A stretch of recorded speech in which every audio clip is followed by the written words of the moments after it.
World's going to shit. Gus?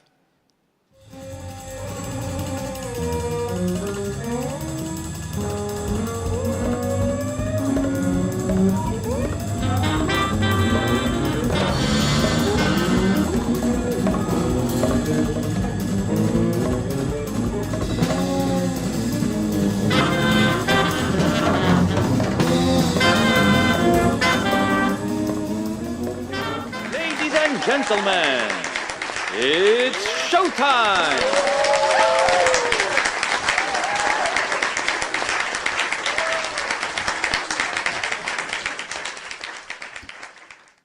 Well, welcome everyone this evening, and I just want you to know one thing. We have got a really big shoe.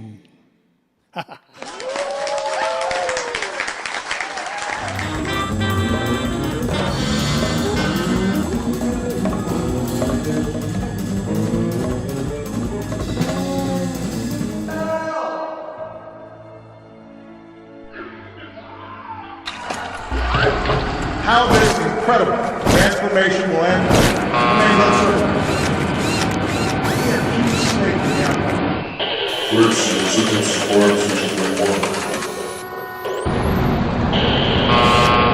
Each time I look at that flag, I'm reminded that our destiny is stitched together by those 50 stars of Turkey sweat. Because we all together, it's not united.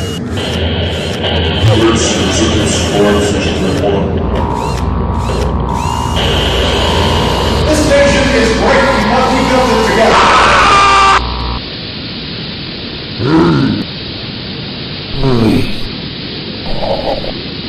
How this incredible transformation will end remains uncertain. Look to your front. Lift up the legs. Tear them off the ground. Watch your Josie. Come on. Go!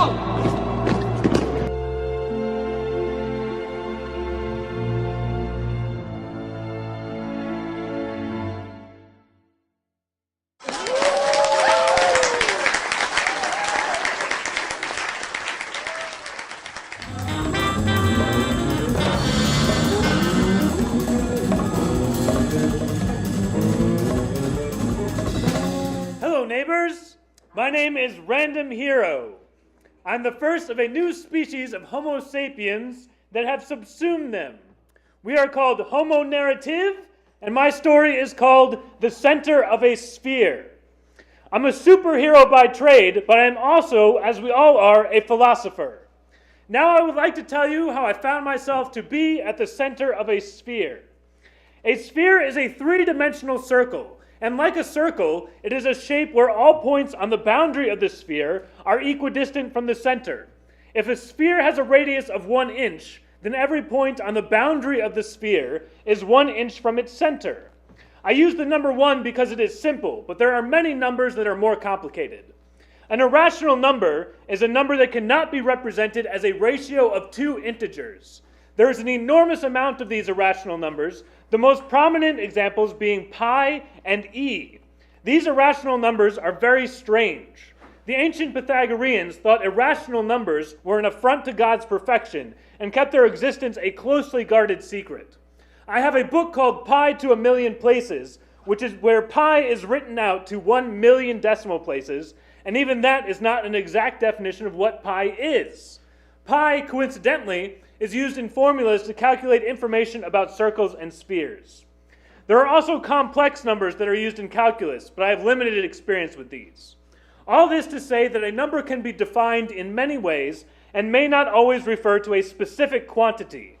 This is important because it allows for complex definitions of quantities, such as the shortest possible distance between 2 points, to be used in calculations. It all starts to get pretty abstract at this point. When a formula or an algorithm is written out, it is only a tool. It has no inherent meaning without context. The shortest possible distance between 2 points is meaningless without knowing where these 2 points are.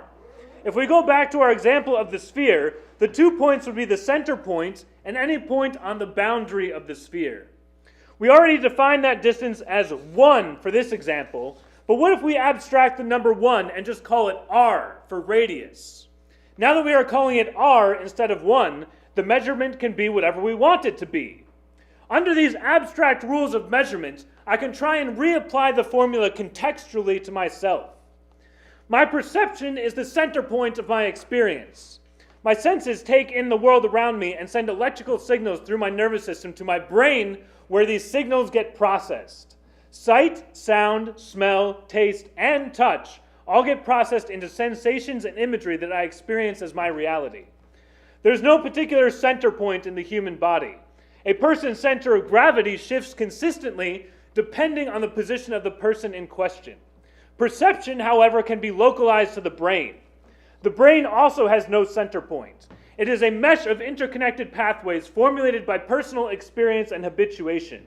The mind is inexorably linked to the brain, but is not contained within the brain.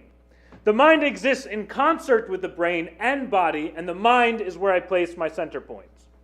When I look around, I can judge distance, shapes, colors, etc., and from that judgment, I can build up the world around me. Everything that I can see is at its closest point to me, otherwise it would be obscured, with the exception of looking through glass or other transparent properties. If everything is at its closest point to me, then everything I see is the same distance away, in that everything is at its closest point to me. Now, in conclusion, going back to the sphere, if every point I can see is at its nearest point to me, and we define r, the radius of the sphere, as the closest possible distance between 2 points, and we define my mind as the center point of my experience, then I must be at the center of a sphere. Thank you for listening.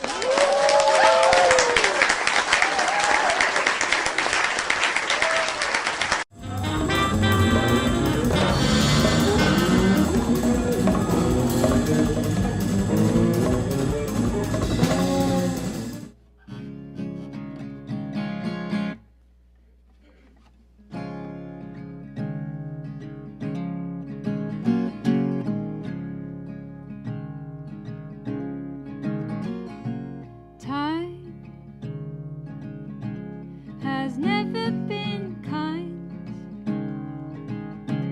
No words of advice. Ain't no friend of mine. White lace, the lines on my face. No finger can trace.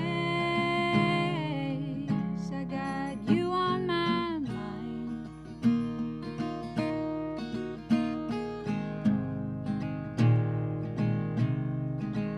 I sing along to our song, and I feel you so strong. Your arms holding me tight. It's true, I'm still foolish for you. You made your debut and then left with the night.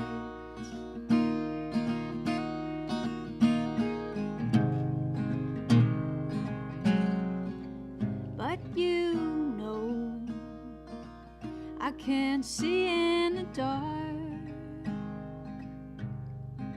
You gave your soul and you left with my heart. What am I to do without you? What am I to do without you?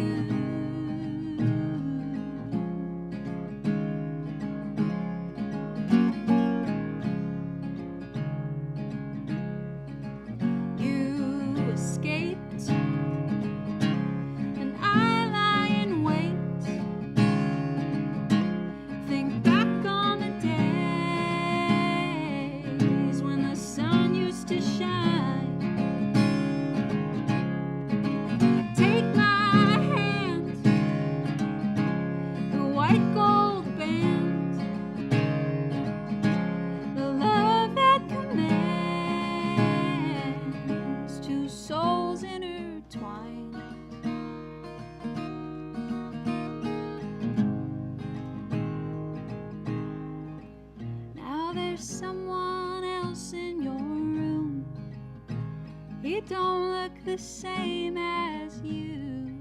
And these tears are clouding my view of the picture of us when we said I do.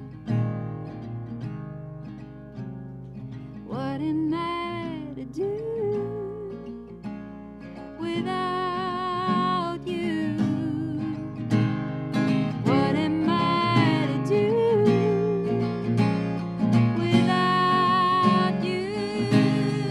Oh, what am I to do without you?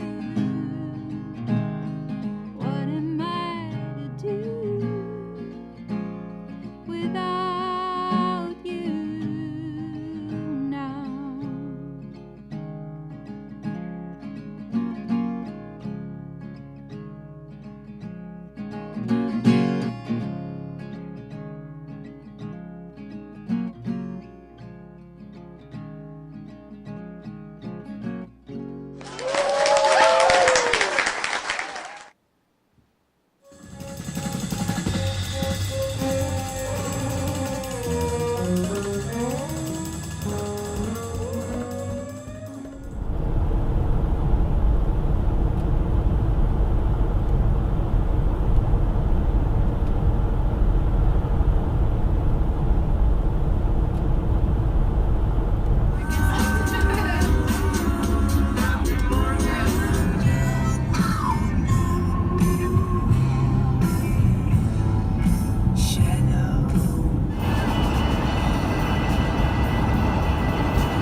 Unhappy with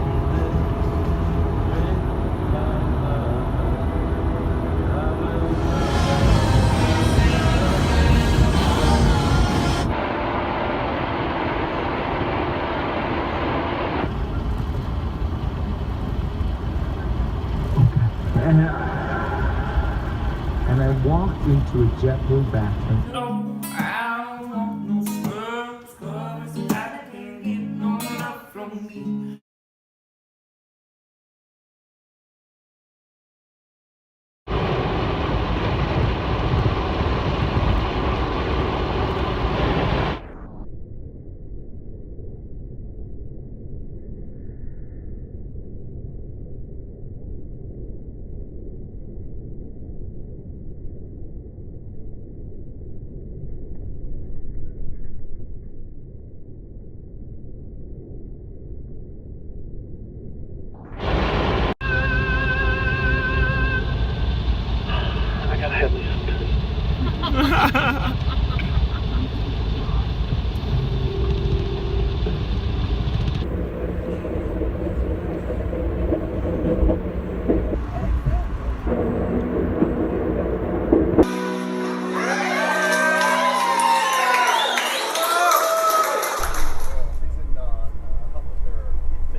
the idea. It's hard to do.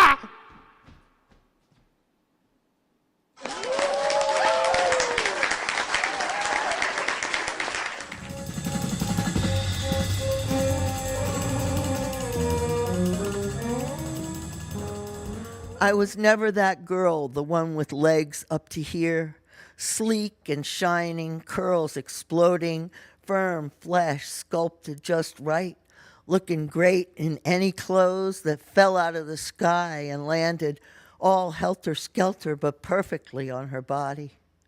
That girl all eyes follow, perfect, glowing.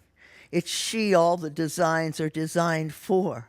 Stiletto heels, sheer stockings and fragile silks, skirt hiding little. I did have a dynamite skirt I made from a pair of jeans, released the inseams and sewed a satin panel in the back, left the front open up to, well, my mother was not amused, but I wore it. She disowned me. Not really, but it was a close thing. I wore blue leather platform boots with studs. I wore layers of nail polish, metallic green, blue, blood, red, black. I wore sequins on my face and glitter in my hair. Divine decadence, as Liza said.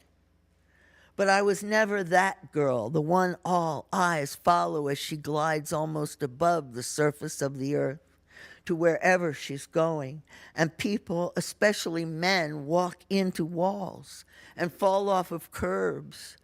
I was with that girl once, and walking a bit behind her, I watched it happen. I laughed so hard I could barely walk my own self. It was like an old-time slapstick movie, as if Mae West was gyrating down the street and the men on the sidewalk literally fell off the curb and or walked into telephone poles. They couldn't take their eyes off of her. Young women in their teens, early 20s, every one of them gorgeous, sleek, lovely, tanned, a few blonde, one Latina, an African American, and my daughter of Native American heritage, all talking about how ugly they were. Any one of them could have been in movies. Every one of them had star quality. And me, plain old me, just thinking how we do our girls and young women, make them hypercritical of themselves, of their appearance, so that even the most beautiful hate themselves and see in their mirrors hags and monsters, or sad orphans, or too fat, too thin, too white, too flat, too busty, too tall, too short, too dark, too light, too kinky, too straight, too big, too freckled, too plain, too crooked, too muscular, too hairy, too. No woman I have known has ever been happy with her appearance. Even women who seem to think they're beautiful are lying. Deep down inside, they're afraid they're too see above. Even when they act like they think they're all that, way deep down they're cringing and praying no one notices how they've been fooled by the makeup and dyed hair, expensive, well-planned outfits, the jewelry. We must sparkle men into oblivion so they won't notice the real Aschenputtel behind the door.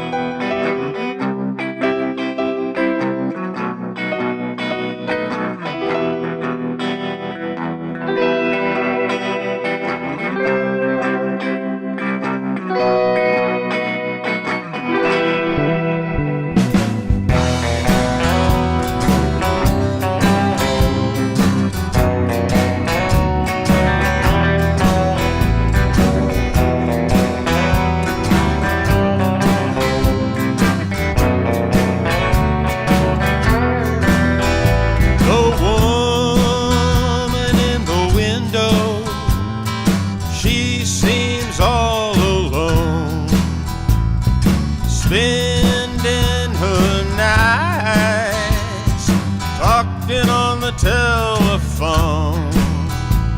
She wears a red robe as she paces the room, stopping for a moment to put on her perfume. The woman in the window, she seems all alone. The August breeze blows the white curtain lace, light from the lamp bathes her face. A smile starts to creep across her lips. I only see what she permits.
And my train moves on, and the woman in the window, she is suddenly gone.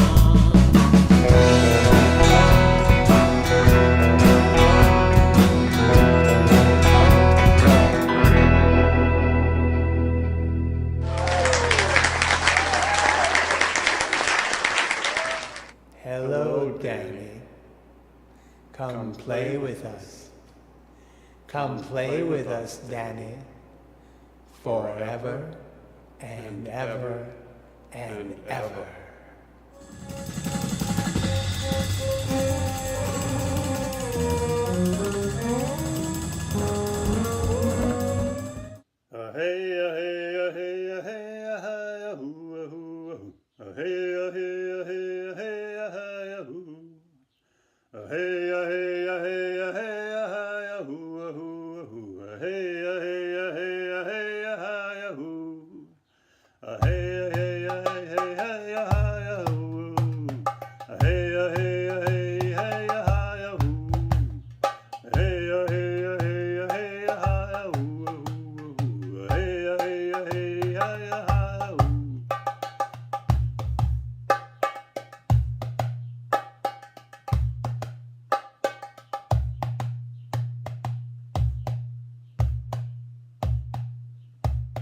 Once there was a city.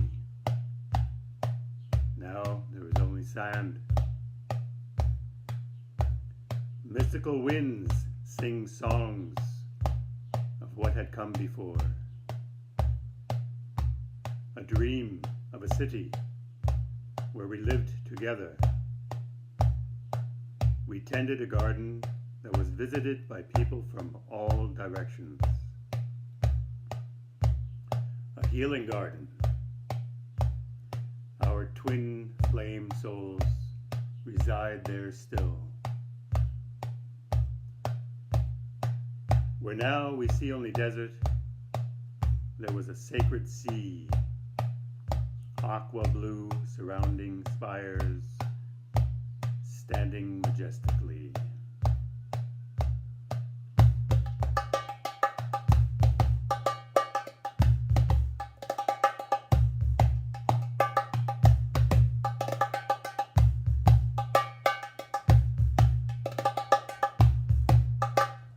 Hey,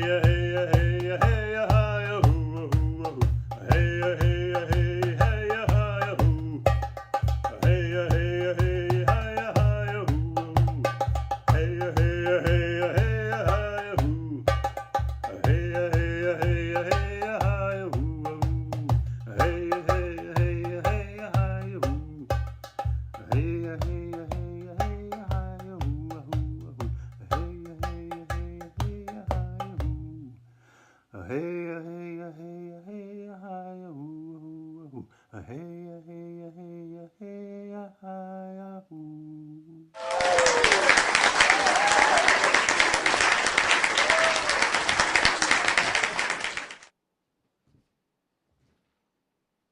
Well, was that a show or what? I bet you enjoyed every segment. And just wait till the next installment. So, thank you all for watching, and Gus, let's have it!